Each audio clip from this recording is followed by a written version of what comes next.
Broc Glover here for the Dunlop Motorcycle Tires Track Walk, and we're in Seattle, Washington, a chilly Seattle, Washington, an open stadium at Lumen Field, and I have a great co-host today with me. How about this? Justin Hill, 2017 250 Supercross champion and Pacific Northwest local. Yeah, thanks for having me. This is great. You know, I was going to say something about the cold, but you did it for me. Yeah, it is. It's been chilly. We've had some weather in the 30s, and but the good news is, with all the rain, I mean, we can scan around over here. You can see some of the track was really muddy, and we've got some mud boots on because it is sloppy, but they did a great job of covering the track. And I think there's sections of it, who knows, they might even have to water a couple of these spots. Might be kicking up some dust over here. Yeah, they did a great job, you know. I think that at this point they've really got it down. They've had to cover here so many times and they know what to put in this ground. We've got it pretty figured out, I think. It is. So let's start off right off the bat here. Nice long starting line, a little bit sloppy in the beginning, but they'll get it that we talked about. The track's gonna cross right over here in front of us here, but we head down this start and we're talking until the hole shot line, it's over 400 feet, but this is the full length of the football field until it does a big wide left-hand corner. Do you like long starts? You know, it just depends on your position here. I mean, this is a really, you know, one of the starts you kind of can almost be anywhere on and get a good jump and make it happen for you, but you're grabbing two gears here. This is more like a Glendale or you know, one of the normal long ones. So I kind of prefer the short ones, to be honest, because I feel like you have some sort of safety on one end or the other. Here, everybody's coming in at 65 miles an hour, and it's not my favorite. But like I said, you can make it happen from almost anywhere. So if you have a rough qualifying or a you know not so hard, not so good last practice or whatever, you can kind of get through it and get a start from anywhere. Well, speaking of getting it done, let's talk about last week. And Derek, you're doing a great job. I mean, honestly, this is hazardous filming today. This is tough walking forward. And we can see right now we got a little head start on the riders. They're coming out right now. But let's talk about getting it done. You and your brother, Josh, do you realize the history you made last week? 2 riders, 2 brothers in the top 10. Has not been done in 50 years at the second Supercross in the history of the AMA Monster Energy Supercross Series. It happened at Houston with another Pacific Northwest brothers, the Pomeroy brothers, where Jim Pomeroy was the winner and 8th place finisher Ron Pomeroy riding a Penton. And Jim was on a Bull Taco. Have you ever even heard of those two brands? I have. Okay, yes. You have a dad who rode, so maybe he told you about the old brands. Bull Tacos and Pentons. And last week we were fortunate enough to honor with Legends and Heroes, another thing that I'm involved with, but we honored the great John Penton, still alive, still kicking at 98 years old. And what a legend he has been. So that's awesome. Yeah, so pretty amazing accomplishment, you and your brother. I mean, after the race, did you guys just come over and hug each other, or how'd that work? We were very excited. I mean, we got done with that and we both took a look at each other and went, we just did that, you know, that's pretty cool. And we didn't fully understand, we knew it had happened, but we had thought it happened since. You know? Really? I would have thought it had happened since. You would think so. I thought with Malcolm and James that they would have done it. So we were excited, of course, but just kind of more individually.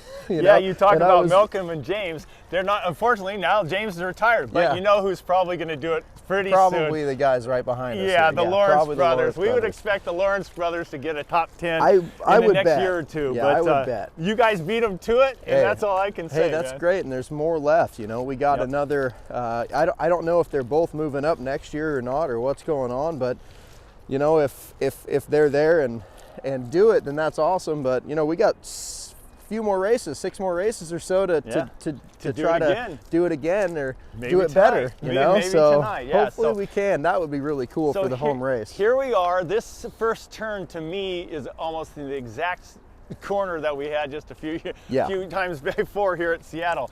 Same situation where we've got a berm on the backside there, nice groomed here, real flat, real wide. Actually comes in 2 lanes wide because there's another lane right behind us there. So flat I want to call this a safe corner after going It is. 300-400 feet up. And the big reason why I believe it's safe is because you have so much area from where it starts to turn into where you have your apex here. Yep. Everybody's going to have to kind of figure out what they have going on back at that tough block before they make. So this is going to be relatively safe in here. Yep, gather yourself and get yourself in a position. Don't be trying to jam it inside of a rider, knocking the guy out of there. So, see Eli Tomac walking by with his dad. John's got his mud boots on too. It's pretty sloppy out here. But this again, got a little bit of sun breaking through right now. We do have a breeze. I mean, temperatures are in the 40s, I think, right now. So it is a little cold. I mean, riders would probably prefer a little warmer. But track is got a little bit of gray mud. It's a little cleaner than we've seen it in the past, but this can be slippery right here. This is drier than than some of your indoor water jobs, I'll be honest. I think this will be okay. Yeah, good. So in other words, we were talking about your brother there and yourself, and you guys run for Team Tedder. I mean, talking about a family organization. You and your brother, now you're 27, almost 28. We were talking about your birthday and my birthday, not too far apart in May.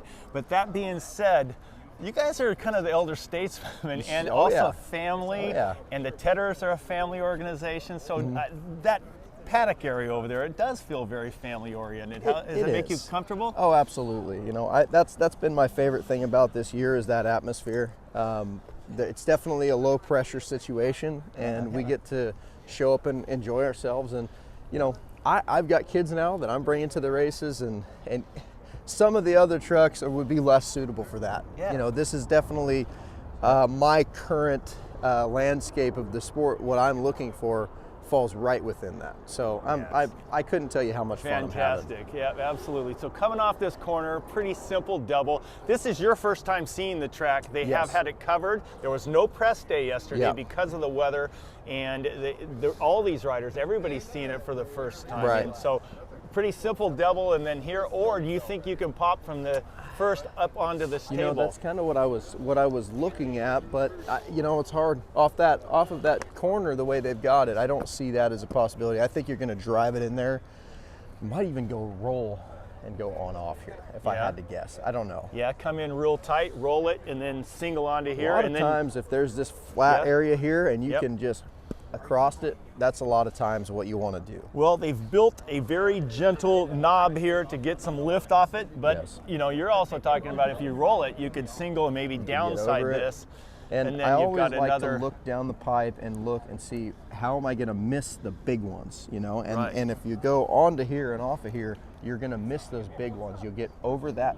You'll get over that ski, the big one, and over the next one. And Derek, if you'll turn around right here and you can show what we're talking about right here. Sometimes when you look down, you can see all the different altitudes and how much some of the bigger ones will definitely affect you and slow you down a lot more. So a lot of times what you want to try to do is shoot to where you land on one of the bigger ones or go over it. So you don't really want to set yourself up to hit that steep face and jump off of it.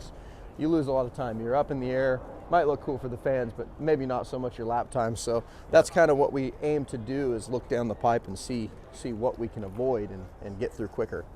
Yep, and then here we have our Indianapolis winner, Kenny Roxon, eyeing it up too. And that was a very popular win. Everybody's happy to see him get back on it, and he's working with his teammate there, Kyle Chisholm. And so as the riders look around here, and as you're talking about here, and then on the 450, guys tend to want to clear the highest one. The 250 guys sometimes need that extra lift to get over the obstacles. Right, depending on that engine package of the 250, that's very could be. Yes, and we talk about this, my notes here. My good friend Tim Kennedy works at AMA. He wheels this track with measurements, every single one of them. He let me know that it was 2040, so 2,040 feet. That's kind of in the norm for the football stadiums. So this is a football specific stadium, used open unfortunately in the winter, but it is the Seattle Seahawks home. And the Seattle area has had so many Supercross races. I mean, all the way since 1978. I mean, you've had to have heard about some of the races in the old Kingdom and all the years, and we talk about that. Stories. Absolutely. And there's been a lot of good Pacific Northwest. I mean, Larry Ward was always somebody that he was from this area. He won twice in the Kingdom, I know that. And catch my microphone there. but it's just, there's been a lot of history in this town for Supercross. Absolutely. No I grew up hearing about it because my dad obviously grew up riding around these parts. And yeah, I heard about the Kingdom, and I actually think my brother might have raced a 50 in the Kingdom. Really? Well, ooh, that's something we're going to have to ask Josh that about. Would be good. I think he did that. The KJSC race. I don't know if it was that or if it, it's like, it's slipping my mind what it was, but we're going to have to ask him because I'm almost certain I remember them talking about that. Yeah, that's funny. Yeah.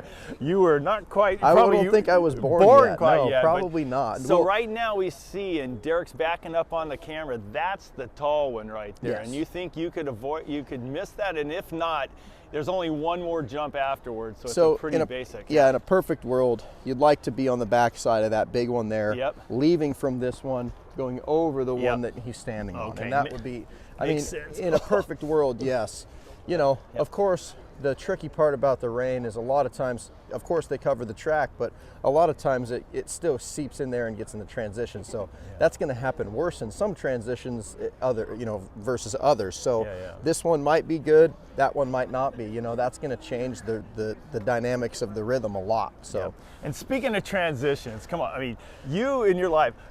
I remember the Seattle race, a good friend of mine is way into guitars. Okay, yeah. And so he comes up here and hits a guitar shop up here. And who does he see in there jamming on his guitar but you? Yeah, yeah. So tell us, you've got a little music career going right now, a couple of new songs out that you can follow on Apple Music? I mean, yeah, you can find my stuff. It's just Junior Hill Music, and you can find it on iTunes and stuff. I mean, whatever platform. I put it on everything, just make it easy for people to have it if they want it. But, I put out a couple this year because me and Josh, we were out filming in the hills and having fun making videos. I said, I might as well make some of my music kind of and put it to this. So we put out a couple.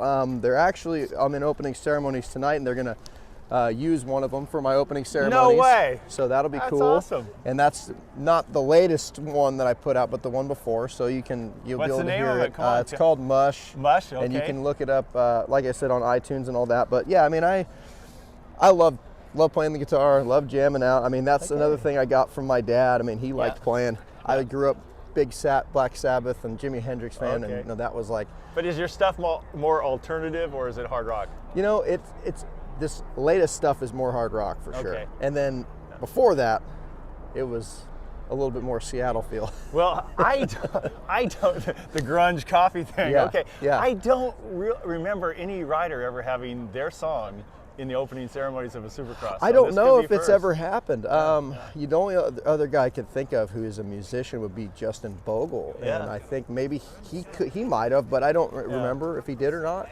But I know that they have some records out and things like that. Cool. And so coming off of that rhythm section, we got a 90 real quick here and a quick double. That's I don't want to call it a no-brainer, but it's kind of a no-brainer. It's kind of a no-brainer. It is a no-brainer. Well, cross the starting line right here. And then here's a good example of what I was talking about with this stuff sloughing off when they cover it. I mean, obviously they didn't cover this. But that's where the covering ended. So you land and you're going to go from pretty good solid dirt where you're hooking up well into this kind of mush. And a mechanic, I'm assuming this is going to be mechanics area. Oh, hey, there's somebody. How about this? Here's somebody not so new. Who I know he's had a 250 win here. Two of them, okay, two. Cole Seeley. We haven't seen you, and I saw your name on the entry. What is going on with the Smart Top, the Moto Concepts team? You're going to bust it out in the 250 or the 450 class tonight. So tell us what number 160. Yeah, number 160. This is only the lowest, best-looking number available. So with that, but no, just a little bit of a trial run. I'm going to do this in Glendale, and then get ready for some races later in the year. So yeah, well, a lot of us follow you on social media, and we know you've been riding a little bit. But I mean, what? Give us a 1 to 10 where you feel race shape you are. Well, 1 to 10 for me right now, or 1 to 10 for me back in the day? Back in the day when you won Houston. Back in the day? Oh man, I don't know. Probably like a 7, 8, somewhere around there. So 1 to 10 today. How are you? Yeah. Well, today I feel good. Like my last couple of days at the test track were really good. So feeling good, feeling like I'm flowing. That's pretty much the most important thing in my book. Like when I'm flowing and I'm having fun, that's when I ride the best. So I'm just gonna kind of take that into the night. Perfect. Well, good luck tonight, Cole. That's awesome. It's pretty fun to see one of your. I didn't expect to see Yeah, him. I call it elder stage. Some of the guys have been around a little longer. Well, I raced with him a lot my first couple years before he moved up to 450. I raced him on when I was riding for Mitch Payton. So I think the night he won here, one of the two that he won here, I was third. So I've raced against him quite a bit. Yep. Okay, so another 90, come across the starting line area, boom. So we go to a 90-90 and then right into a friendly looking set of whoops. A friendly looking set. Talked to the Dirtworks crew yesterday. I asked them about it. They said, listen, it'd be foolish for us to try to build anything real gnarly. Right. They're not going to hold up. They know that the weather, there's a good chance of rain tonight. And And I'll be honest, even in a perfect situation with perfect dirt, when you have this type of entry into a whoop set, you're pretty much always running the risk of somebody going inside and doing a jump line because you don't have a big swoop slingshot into them. Yeah. So from here, you're going to see a lot of guys swooping out and cutting in and starting a quick little hop line. Yep. And that was going to happen no matter what kind of dirt they had to work with. Absolutely.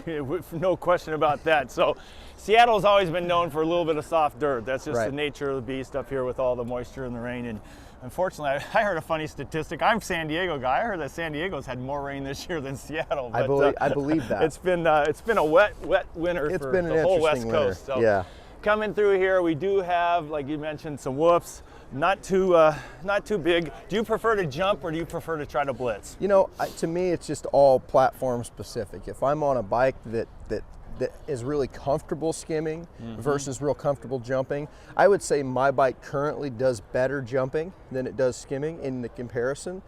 Maybe in the past a different bike would do the other thing better or worse. Okay. So I'd rather jump right now.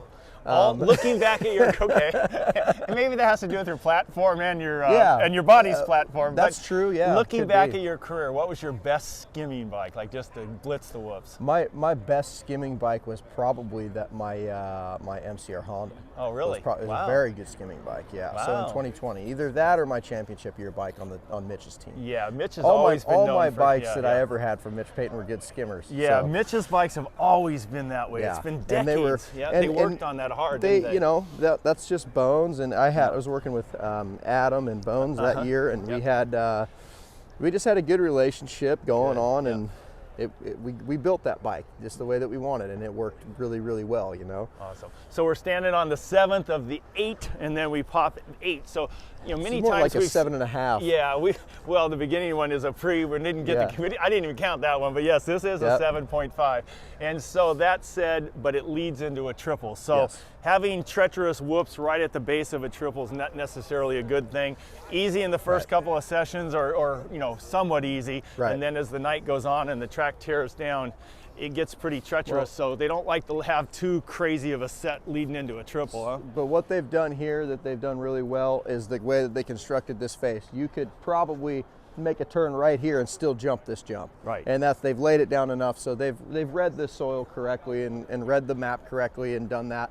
Also, we have a platform to land on. We normally don't get that little gift right there. Yeah. Well, when we come up over, we get the camera up here. This is a design that was in anticipation of inclement weather. You have a situation here if you get really bad weather. And do you remember some of the Kevin Windham wins here and some of those races? I mean, Kevin won here twice, and he incredible mud rider. And you see when the rains and the skies open up and the rain comes down, jumping a 70-foot triple jump's not happening. Especially on the 125s that he was riding at the time. I mean, it was always something. Yeah, well, Kevin is one of 2 riders to win in both the Kingdome and Lumen Field, or the old Seahawks Stadium in the beginning over here where we're today. 2 riders. Kevin Windham was one, and one other rider, but Kevin did it in the 125 class and then the 450, the Premier class. Yeah. This other rider did it in 125/250, current 250 class. Current 250 so class. Who would that rider be? Okay. Kevin was the one. Yeah, I think I know who it is. Who is it? I think it's my buddy Nate Dogg. It's Ramsey. Ding, ding, ding, ding. Winner, winner, chicken dinner. Nathan Ramsey. And what brand did he do the second one? I don't remember. I think it was a KTM. I'm not 100% sure. Was I know it KTM? that was his good year. I can't remember if that was when he lined that up. Yeah. Yep. So that's pretty cool. 2 riders have won in both the old Kingdom and then the Supercross. So another rider that I grew up with, man, he won a lot at the Kingdom, was Rick Johnson. Oh yeah. He won, I think, well, back in those days, the Kingdom held double headers. Right. And so when you were on a roll and you were at the top of your field, that you would go out and, you could win both nights. So if you were on a roll over about a 3 or 4 year period, you could rack up half a dozen wins. Right. And Rick did that, and he, I think, won 7 times. So he's the all-time Seattle Supercross leader there. And then James Stewart won, I believe, the first 3 times we've been in this building right here. And then he came back again, I believe, in 11 and won, and on a Yamaha, I think it was. So that's he's a 4-time winner too. So there's not many riders who have dominated like that. There's been some past champions. I know Mike Bell was a teammate of mine. He won here 3 times. I think Hannah and another El Cajon boy, Ronnie Lachine, was really good in the ruts. He won 3 times. And Eli Tomac, if he were to win tonight, he could join that as a 3-time winner too. So he's won here twice. So, and all that, speaking of winning, and 3-time winner, we got Jet Lawrence leading the 250 class. That's right. Have you been watching the 250s as much as you can, both coasts? Yeah, I have. And I've been paying close attention to both of those boys. Yeah, they're pretty dang good. They're special. They're very special riders. Very special. And Jet particularly, just his raw speed. I mean, Hunter is to me, he's really refined. He's really smooth. You know, he doesn't make a lot of big actions out there. Jet is just. He's got such raw speed, it's unreal. But they're both very refined, very technical riders. Yes, absolutely. They make very few missteps. And out Hunter there. has really surprised a lot of people, including probably you, Ed. The fact how much he's stepped up his game in Supercross this year, he's really, really progressed. And Jet's just got talent oozing out of his pores. So coming out of that corner right there, a big 180 off of the triple we talked about earlier, a little bit of a roller, and then just kind of a stock double. Fun. Yeah, this is This is great stuff here. Whip it, right? Laying it sideways. Yeah, nothing wrong with a little roll into a double. I mean, I feel like I'm preaching to the choir, but once in a while you could give us an easy one. It shouldn't be inclement weather that. They call that a layup in golf. Yeah, layup. Yeah, that's you got exactly a nice what it layup is. here, right? So you come over here, nice double, and then actually for the first time, this could be my first time I've ever said this on a track walk. The finish line jump looks pretty easy. I don't want to call it, pretty darn easy. Yeah. I mean, I wouldn't have there. I might go get my Rips Moto, my little electric bike, and I think I could have a go at it. I think so. I mean, this is the one that I would feel comfortable doing. Maybe only for the first couple of practices, but I mean, it's a lot shorter, isn't it? But they're doing the right thing. They're anticipating what this is going to turn into, and they're building the track accordingly. So I'm pleased with that. Yeah, they're very smart, and you talk about that. You're absolutely right. Nobody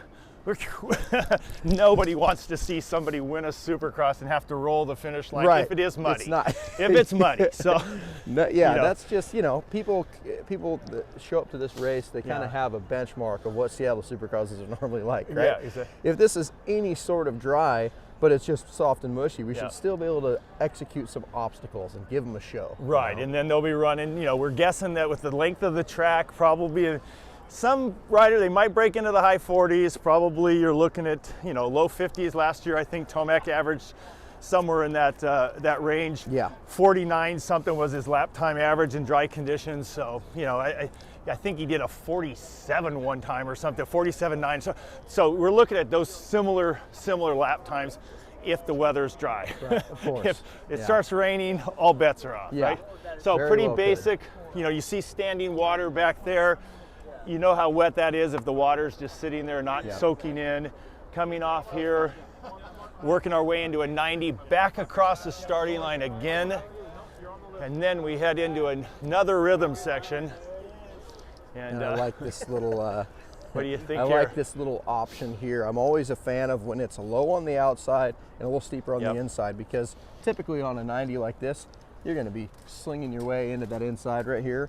And having this right here to where it's kind of like old 250 Villapoto. You remember Yeah, where he yeah. used to just always launch that rear into the outsides of everything in those 90-degree corners. Yeah, he was a rear steerer. He was a wasn't rear he? steerer, Yeah, and yeah. this really complements Yeah. something of that nature. You know, just kind of throwing that rear into here and setting up for that.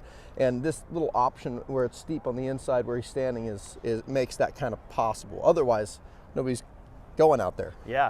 Well, speaking of RV, I know he shot me a text the other day saying he's coming up. So Oh, perfect. hopefully we'll have a sighting out here. Yeah. I don't know if he's going to Maybe make he'll his way, over to us. That would be cool if we could see him. But I know he won here a couple of times, and I believe this might have been his first Supercross slippery there. This was his so first. careful there. That was his first win Yeah. ever. So had a lot of first-time winners. I made some notes of some guys. I know a Daryl Schultz and Rick Johnson's first Supercross ever was in '84 here. Yep. So, and maybe even Jeff Ward. There's a lot of riders, and Larry Ward. I think there's a bunch of guys that had their first-time Larry Supercross Ward, wins yeah. here. Yeah. Larry Ward did too, because that was, you know, obviously being from around here, Yeah. that was a big deal. Yeah. So coming in that corner off that little slippery one, be careful the first couple laps. Yeah, That seemed so. more slippery than the rest of the Than the track. rest. So pop this thing right here. Or are you going to try for a full See, triple? I really like the idea of going 2 here initially and getting that triple right away Okay, there. gotcha. Because once again, we're looking at a situation where we have lots of tall ones that we can miss here. And, you know, this is a track, this layout has a lot of long, kind of not simple rhythms, but, you know, just long rhythms of that nature. Yeah, so yeah. you can miss on a lot of air time and time wasted. And we are on what they call the 5-footers. They usually call Sure. them 3 and 5s. It looks like Yeah. 3 and 4. So This we're is on like the tall 3, 4, one. 3, yeah, 6. Yeah, it is. It's But you know, that's how it goes, and Yeah. I prefer that when they're just a little bit different depths and all that, because honestly, if it looks the same all the time, that's where I feel like my timing gets screwed up. If I have something different to look at, then I can remember and I can time it the same way all the time. You know, Very it's good. when it's just mirrored, it's like, oh, it's just everything looks the same. Oh, that's the same town we just went by, you know? Well, that discussion kind of came up this week in a managerial meeting where they talked about the whoops. Yeah. And they were saying, you know, they've been varying the whoops a little bit. Yeah. Sometimes they're depending on how far apart they are.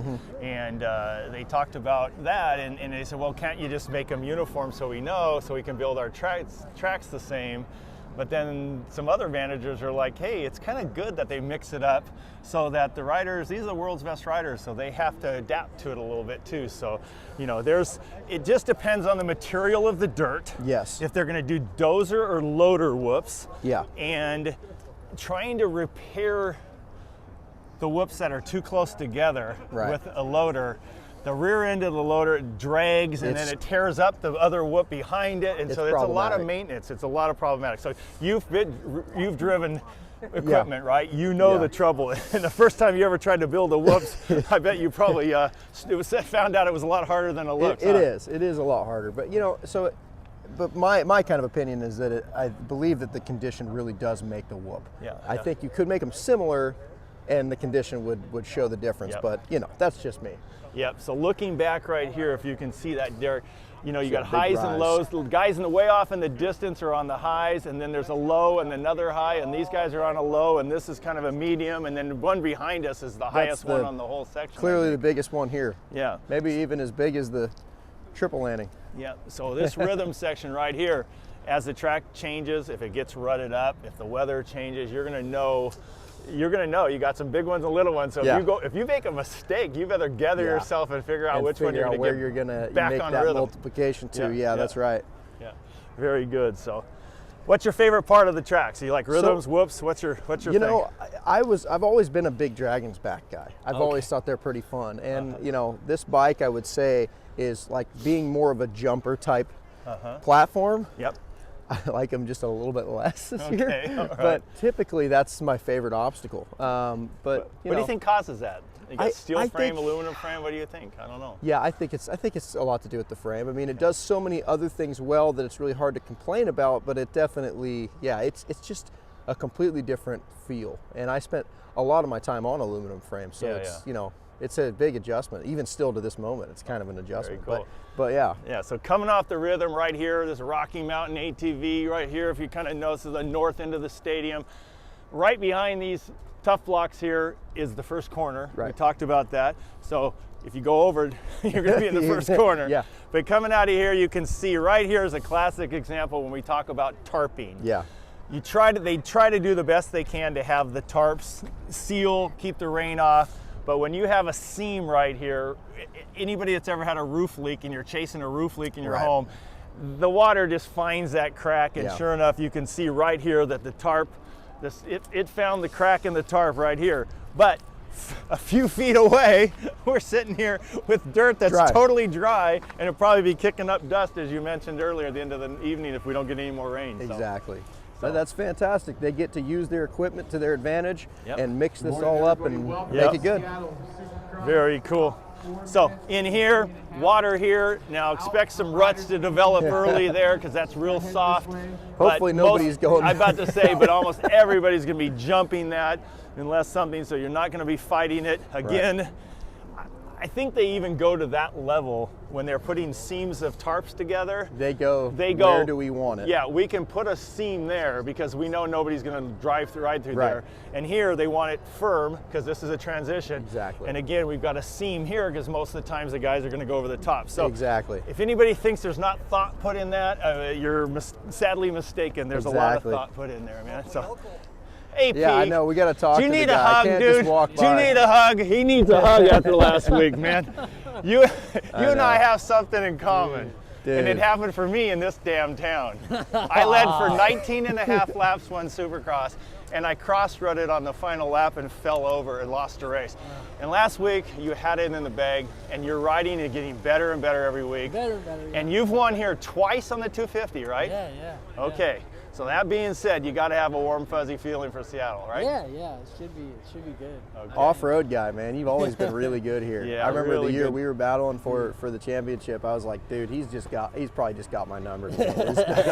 He's riding good out here. I love this place. It always wraps good. up so good. Good. I hope it turns out like it did in freaking 70. Yeah. All right. Yeah. So. Oh yeah. You doing rain dances? Yeah, but I don't think they're working, man. I did it yesterday, and it sprinkled down a little bit. It thought about it. Yeah, it thought about it, but you know. Okay. I'm rooting for you, dude. There's really, a lot really of people for you, rooting man. for you I right was here, just man. yelling, screaming, pump for you, and then you go down right there. I'm like, Dude, I'm sorry I had to do it dude, in right front in of front you, of bro. me. Oh my I'm sorry I gosh. had to do it in front of you. I was so bummed out At for you, least it dude. was like a, you know.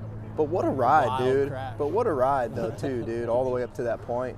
It was. And it wasn't like somebody was right on your tail either. I mean, you were riding unbelievably, and we all were pulling for you because it's fun to see a guy grab that big Supercross win like that. And you had it. And then the next morning, I fly with your mechanic, Jay Dungy. So Ryan's brother, Jade, and I fly with him every morning to see him the next morning. And I'm like, man, I mean, I'm sure it was heartbreaking for him, but for you too. So, hey, rebound, go get another one, dude, and you're you going can to do it again. So good luck, Eric. All All right, take care.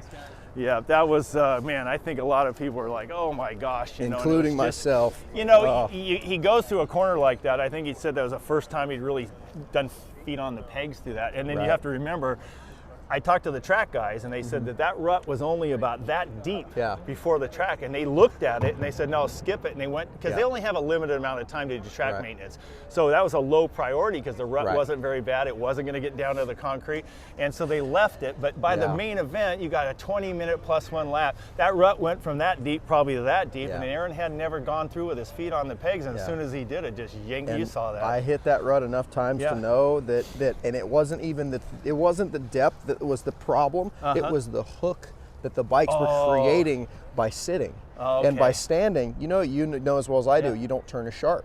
You know, you go into a sitting rut standing, it oftentimes wants to stand you up like that. And that's exactly what happened with his foot.